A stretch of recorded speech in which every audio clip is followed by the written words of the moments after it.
sadece bir oy deposu olarak gören, hiçbir emeği, hiçbir hizmeti, hiçbir kutsalı tanımayan bu kişilerle Bingöl halkıyla birlikte hep beraber uğraşacağız. Bana hammallık verirseniz hammallık yapacağım. Bana başka bir şey verirseniz onu yapacağım. Bana ne derseniz ben bu halkın emrindeyim. Dediğim gibi hiçbir gelecek kaygım yoktur. Hiçbir ikbal endişem yoktur.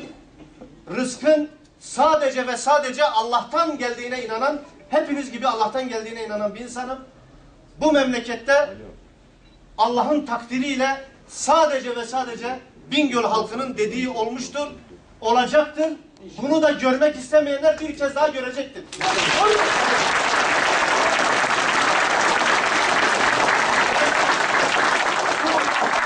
Bu arada hakkaniyet adına, insaf adına, vicdan adına bir teşekkürü daha yapmak istiyorum.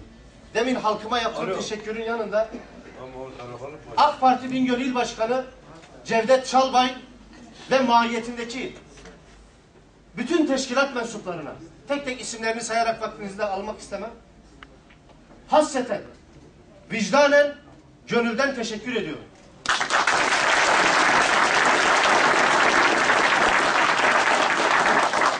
Halk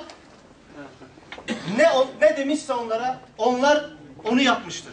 Bana söyledikleri de aynen bu olmuştur. İl başkanı ve teşkilat mensupları bana aynen şunu demişlerdir bu seçim sürecinde, temayül sürecinde.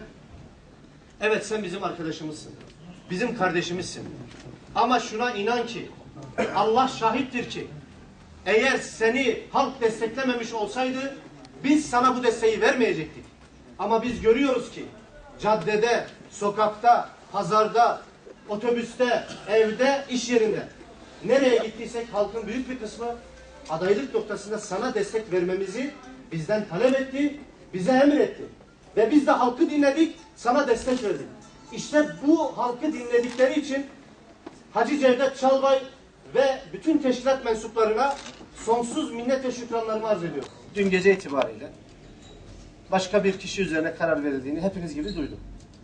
Tabii demokraside her türlü karar her an duyulabilir. Bizler her ihtimale karşı hazırlıklıyız. Ben hemen buraya gelmeyi tercih ettim.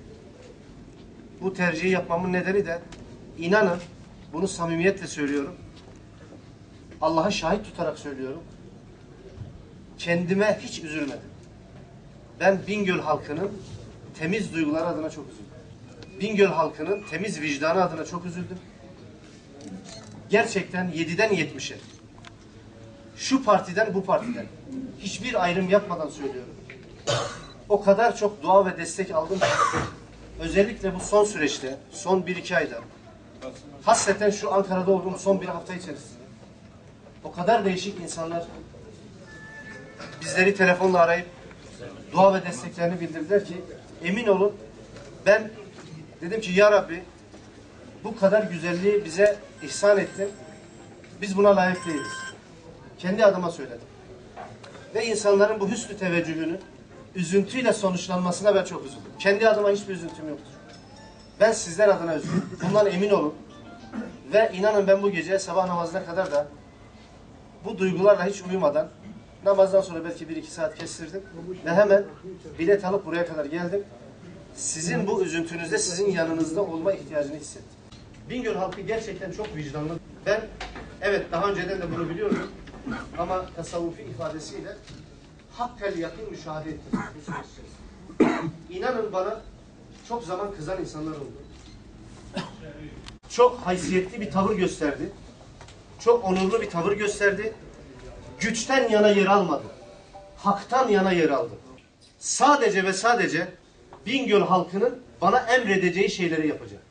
Bugüne kadar da elbette Bingöl halkının emrindeydim. Ama şu anda geniş istişareler yapacağım. Bunun ilkini belki burada yapmış olacağız.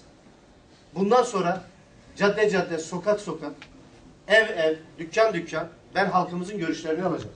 Bana tavsiyeleri nedir? Bana emirleri nedir? Bunları dinleyeceğim.